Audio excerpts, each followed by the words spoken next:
ஐந்து கரத்தோனை போற்றி, ஆணை முகத்தானை போற்றி, மூஷிக வாகனனை போற்றி, மூலப்பரம்பொருளை போற்றி, சித்தி புத்தி விநாயக பெருமானை போற்றி. குருவே சரணம். இணையத்தாள் இணையம் இதயங்களுக்கு வணக்கம். இது 2025 குரு பெயர்ச்சிக்கான பலன்கள். குரு வரக்கூடிய மே மாதம் 15ஆம் தேதி ரிஷப ராசியிலேருந்து பயிற்சி ஆகி மிதுன ராசிக்கு போகிறாங்க. இது எப்படி இருக்கும் சிம்ம ராசிக்கு அப்படிங்கிறத பார்க்கலாம். சிம்ம ராசியை பொறுத்த வரைக்கும் இப்போ இருக்கக்கூடிய சூழ்நிலை, சனி பயிற்சி ஆகி 8ல் இருக்கார். அஷ்டம சனி காலமாக இருக்குது. இதாயிரம் நிறைய பிரச்சனை, பஞ்சாயத்து அப்படிங்கிற மாதிரி சுச்சுவேஷன்ஸ் தான் 8ல் சனிக்கு நம்ம சொல்லணும்.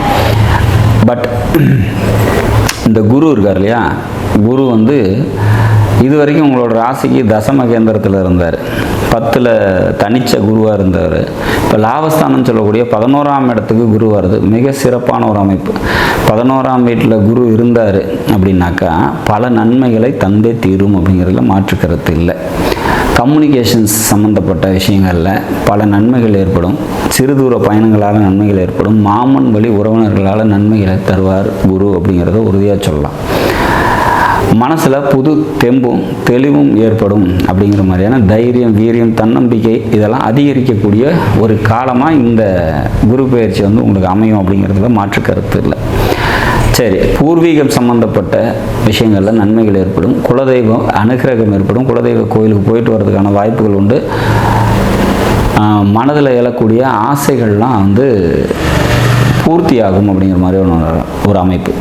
குழந்தைகளுக்காக பார்த்திங்கன்னா அதிகமாக செலவு பண்ணுவீங்க. அதனால் மன சந்தோஷம் ஏற்படும் அப்படிங்கிறமான ஒரு விஷயத்தை நம்ம உறுதியாக சொல்ல முடியும். பதவிக்காக வெயிட் பண்ணிகிட்ருக்கீங்க, இல்லை ப்ரொமோஷனுக்காக காத்திருக்கீங்க அப்படின்னா கண்டிப்பாக இந்த குரு பயிற்சி அதையெல்லாம் கொடுக்கும் அப்படிங்கிற மாதிரியான ஒரு விஷயம். சிம்ம ராசியில் பிறந்து திருமணத்துக்காக வெயிட் பண்ணிகிட்ருக்கீங்க, திருமண காலத்துக்காக வெயிட் பண்ணிகிட்ருக்கீங்க அப்படின்னா அதெல்லாம் கைகூடி வர்றதுக்கான ஒரு வாய்ப்பு.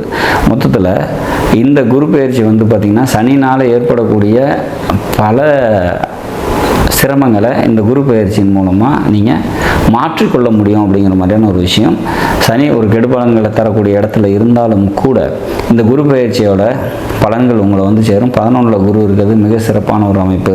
பல நன்மைகளை தரும் அப்படிங்கிற மாதிரியான ஒரு விஷயம். மொத்தத்தில் சிம்மராசியை பொறுத்த வரைக்கும் இந்த குரு பயிற்சி உங்களோட 3ஆம் வீட்டையும், உங்களோட 5ஆம் வீட்டையும், உங்களோட 7ஆம் வீட்டையும் பார்வையில் வைக்கிறதுனால பல நன்மைகளை நிச்சயமாக அடைவீங்க. எப்போவுமே குரு நின்ற இடத்துக்கு விட பார்த்த இடத்துக்கு பல நன்மைகளை தருவார் அப்படிங்கிறதுனாலையும் இந்த பயிற்சியை பொறுத்த வரைக்கும் குரு நிற்கிறதே லாஸ்தானம் அப்படிங்கிறதுனால சொந்த தொழில் செஞ்சுட்டு இருக்கவங்க தொழிலில் முன்னேற்றமான சூழ்நிலைகளும் பெரிய மனிதர்களோட தொடர்பும் நன்மைகளும் ஏற்படக்கூடிய நல்லதொரு காலமாக நிச்சயமாக சிம்மராசிக்கு அமையும் அப்படிங்கிறத நம்ம உறுதியாக சொல்லலாம்.